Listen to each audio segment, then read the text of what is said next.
Welcome, everyone. Today, we are focusing on a critical component of your overall AI strategy, creating and managing an enterprise prompt library. Let's get started on standardizing your AI operations. Let's begin by defining our core concept. What is a prompt library? It is a curated and governed collection of reusable prompts designed to produce consistent, high-quality AI outputs across your entire organization. The basics involve moving away from a world where every employee guesses how to talk to the AI, toward a centralized repository of optimized instructions. Why is this a mandatory part of your AI strategy? Because a prompt library ensures consistency, enforces governance, and drastically improves efficiency by saving users time. You implement this by gathering and rigorously testing prompts before publishing them. When should you do this? Right now. As soon as AI scales across your enterprise, a library prevents shadow AI. In our deep dive, we see that an effective AI center of excellence uses the prompt library as a strategic asset to maintain strict control over AI interactions and compliance. Take a look at this flowchart contrasting the two approaches to AI prompting. On the top path, ad hoc user prompts inevitably lead directly to inconsistent outputs and potential compliance risks. On the bottom path, the AI Center of Excellence builds a curated prompt library. This library feeds standardized prompts to the workforce, which ultimately guarantees governed and consistent AI outputs. This visual perfectly illustrates why centralizing your prompts is the only way to scale AI safely. Before we can populate our library, we must understand the core principles of an effective prompt. What makes a prompt effective? It must follow strict foundational rules. Microsoft's guidance emphasizes 4 absolute pillars: clarity, context, constraints, and output format. Why are these pillars so vital? Because generative AI models do not inherently understand your business intent. They rely entirely on the boundaries you set. How do we apply this? You must use direct, unambiguous language. You must provide deep background context, set strict constraints on tone and rules, and define whether the output should be a table, JSON, or a bulleted list. Diving deeper, setting negative constraints telling the AI what not to do is your primary defense against hallucinations and incorrect information. Every prompt submitted to your library must pass a review against these 4 pillars. Let's explore this hierarchy diagram, which breaks down the anatomy of an effective enterprise prompt. The main node branches into our 4 core pillars.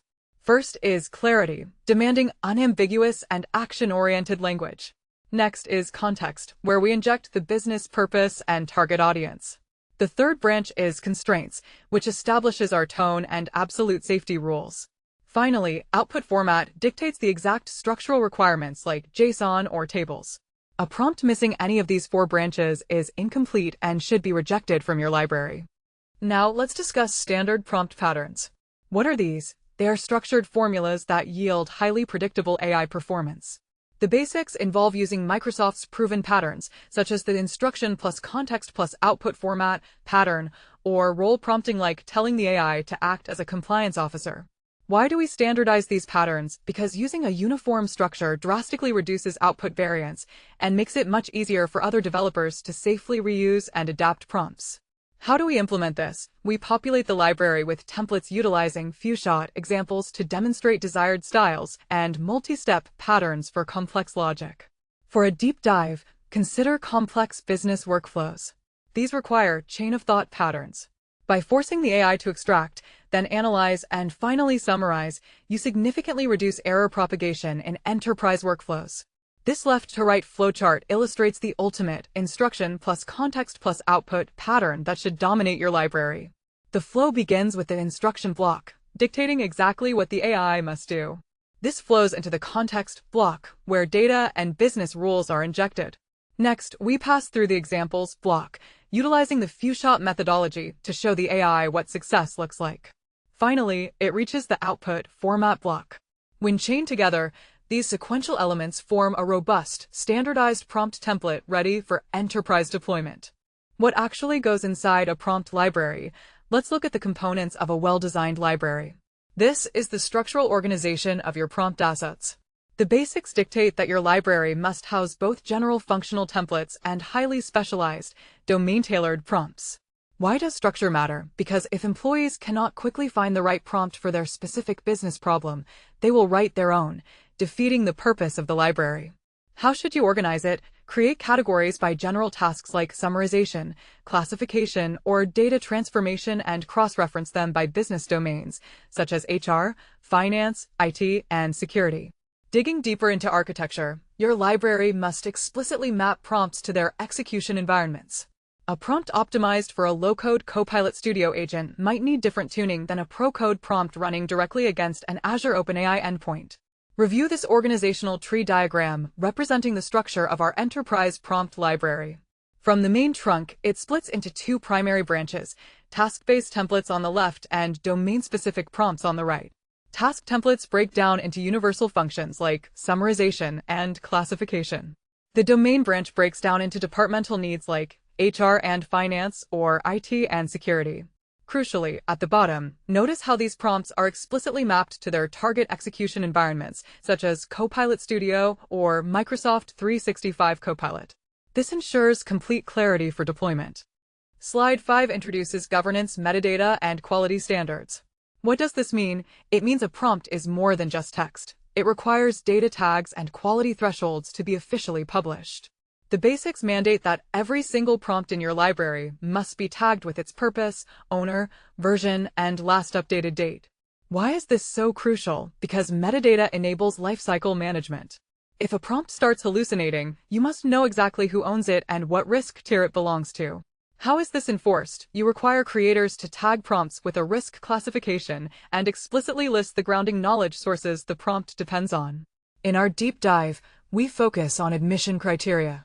Before a prompt is added to the library, it must meet strict quality standards, proving it can consistently pass automated evaluations for accuracy, safety, and regulatory compliance. This diagram illustrates the dual requirements for any prompt asset entering the library. Starting on the left with the raw prompt text asset, the flow splits into two distinct validation checks. The top path represents the metadata tags, ensuring the prompt is labeled with owner and version, risk classification, and grounding sources. The bottom path represents the quality standards check, rigorously evaluating the prompt for accuracy and consistency, as well as safety and compliance. A prompt must successfully pass both the metadata and quality pathways to be considered enterprise-ready. Let us explore storage and access solutions. What are the technical repositories where your prompt library will actually live? The absolute basic requirement is that prompts must be stored in centralized, version-controlled environments, not hidden away in personal Word documents. Why? To ensure that when a business rule changes, every developer and business user instantly has access to the latest, most secure version of a prompt. How do we host this? You can utilize platforms like SharePoint for everyday business users, while leveraging GitHub Enterprise or Azure DevOps for your pro-code developers. Taking a deep dive into the Microsoft ecosystem, you should heavily leverage the native prompt builder and prompt library directly inside Copilot Studio and the Power Platform. This allows makers to save, discover, and invoke fully governed, reusable prompts seamlessly without ever leaving their development environment. This flowchart maps our unified prompt library strategy to the various user personas in your organization.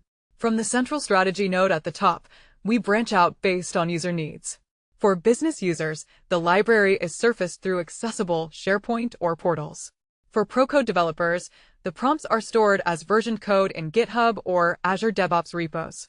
For low-code makers, the prompts are natively integrated into the Copilot Studio prompt builder. This multi-channel approach guarantees that no matter where your employees work, they have immediate access to governed AI instructions. Our 7th slide addresses governance and approval workflows. What is this? This is the set of procedural checkpoints a prompt must pass before it is published to the library or updated. The basics involve implementing a strict review cycle where subject matter experts validate the prompt's logic. Why do we need such strict gatekeeping? Because ungoverned prompt modifications are dangerous. A poorly worded prompt update can inadvertently leak sensitive data or completely break a critical business automation. How do we prevent this? By establishing an official ALM workflow requiring formal sign-off from domain experts, responsible AI reviewers, and security teams. As a deep dive, this approval process mandates rigorous testing. The prompt cannot just work once. It must be tested against multiple varied inputs, extreme edge cases, and even across different foundational model versions to guarantee robust resilience. Let's walk through this state diagram, which outlines the strict approval workflow for prompt assets. A prompt begins in the draft prompt state. It is then submitted to the first gate, domain SME review. If the logic is flawed, it is rejected back to draft. If approved, it advances to the RAI and security review, gate to ensure compliance and data safety. Another rejection sends it back to draft, but a final approval officially moves the asset into the published library state. This state machine guarantees that zero-shadow AI instructions bypass your organizational governance. In our final slide, we cover continuous validation and lifecycle management. What does this mean? It is the ongoing process of monitoring, refining, and eventually retiring prompts over time. The fundamental truth of AI is that prompts are not static. They are living assets that must evolve. Why is lifecycle management required? Because foundational models experience drift, and your enterprise taxonomy will change. If left unmonitored, prompt performance will degrade rapidly. How do we manage this? We track operational telemetry to detect performance drift. We systematically update prompts when underlying data or APIs change, and we formally retire outdated instructions to prevent confusion. Diving deep into operations, you must build a continuous refinement loop. When users submit thumbs-down feedback on an AI response, that telemetry should directly flag the associated prompt in the library, triggering an immediate review and tuning session by a solution architect. Our final diagram illustrates the continuous lifecycle loop of a prompt. We start by deploying the prompt into production. Immediately, we move into monitoring telemetry and model drift. The flow then reaches a decision gate. Has a feedback alert been triggered? If yes, it routes to architect review and tune, where the prompt is refined and redeployed. If no alerts trigger, we still periodically validate business rules. Once a prompt's underlying business process is obsolete, it moves to the retire or archive state, ensuring the library remains clean, relevant, and highly performant.